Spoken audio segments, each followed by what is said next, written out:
Back-to-back trades of D-Men earlier this week. Timothy Liljegren to the San Jose Sharks.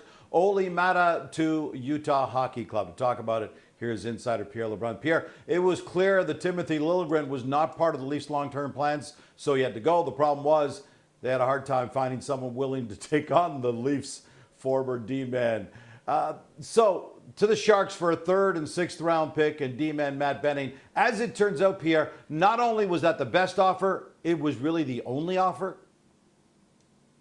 Yeah, and I know a lot of people who look at this deal say, really, that's it? And the reality is, from talking to people around the league, I mean, the Leafs spoke to almost every team in the NHL throughout the offseason trying to find a spot for Timothy Liljegren. This isn't something that developed at training camp or early this year. This was something they'd been working on for a while.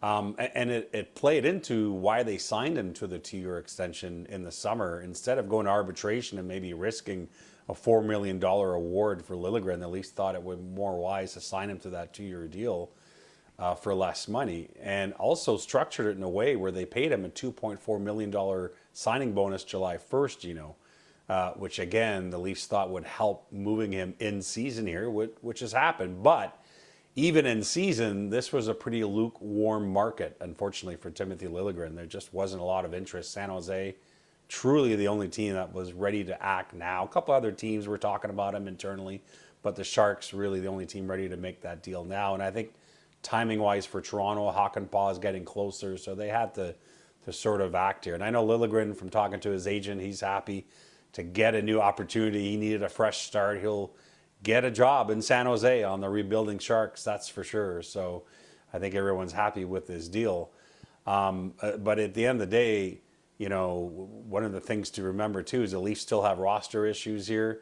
I think they would look to flip Matt Benning possibly this season at some point, but if they can't, they see him as a depth piece. So at the end of the day, the Sharks, they're rebuilding. Timothy Liljegren at 25, perfect age for San Jose. And the Sharks were going to look for a right-handed D, actually. It was on their to-do list for the summer, was to add another piece on the right side. So they feel they got that work done ahead of time here. How did the Olli Määttä to Utah work out?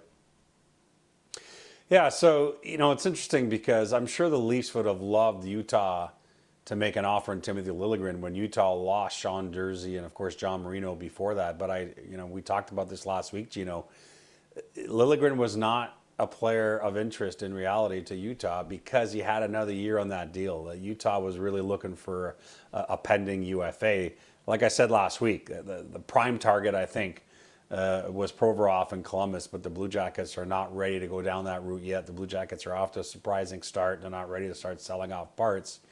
So in the end, Utah settles for Määttä, who is a pending UFA, and it's really just giving them some important minutes here and to bridge the gap, in particular to when Marino will be back. Marino's expected back in early February for Utah, and Durzi in early April. So Utah didn't want to gum up the works, I think, in terms of their payroll and cap situation by adding another D that is under contract past this season, hence the desire to get a pending UFA in Olli Määttä. So we'll see how that fits for Utah. It's always interesting to see how these deals unfolded from behind the scenes like that, but also interesting to look back and evaluate how teams did on deals in the past. Back in June, the Caps took a big risk on bringing in Pierre-Luc Dubois and the 7 years, $8 million a season that came with him. How are they feeling about the early returns on this deal, Pierre? They feel pretty darn good about it, in hearing back from both head coach Spencer Carberry and president of hockey operations Brian McClellan. They were both saying how Pierre-Luc Dubois has been a terrific fit early on here for their team. And, the offensive numbers aren't there yet. They feel he's been unlucky there. But as Carberry said, he has hit Dubois going head-to-head with the other team's top forward line every night. And he's loved his matchup minutes and his defensive work in helping shut down the other team's top offensive players. They feel the offense will come. But it was also noted by Carberry how Dubois has fit in off the ice, his attitude, how he's been welcomed by teammates. So listen, early returns for sure. 3 weeks in, but the Caps are really happy with what they're seeing from Pierre-Luc Dubois so far. On the flip side, I wrote a piece in The Athletic this week on Darcy Kemper. The Kings feel like all the ingredients are there for Darcy Kemper to have a bounce back year after Kemper lost his starting job to Pierre LeBrun in Washington last year. Kemper was an LA King back in 2017. They know this guy. And I know from speaking to Kemper earlier this month, he was thrilled when he found out that it was LA where he got traded to this summer. He really enjoyed his experience there 7 years ago. So we've seen it with Cam Talbot last year, whose numbers improved greatly going from Ottawa to LA. The Kings are a good place to make goalies feel good again, numbers-wise, with the way they play with structure in front of their goaltending. So this is an opportunity for Kemper, who was hurt for a couple of weeks. Now he's back. He's won back-to-back starts to get his career back on track. So who knows? Dubois keeps playing the way he is for Washington, and Kemper has a bounce-back year for LA. It could be one of those win-win trades, Gino. We shall see.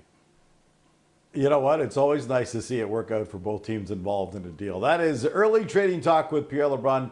Chris Johnson, Darren Dreger, and Pierre are back for the full version of Insider Trading later on SportsCenter.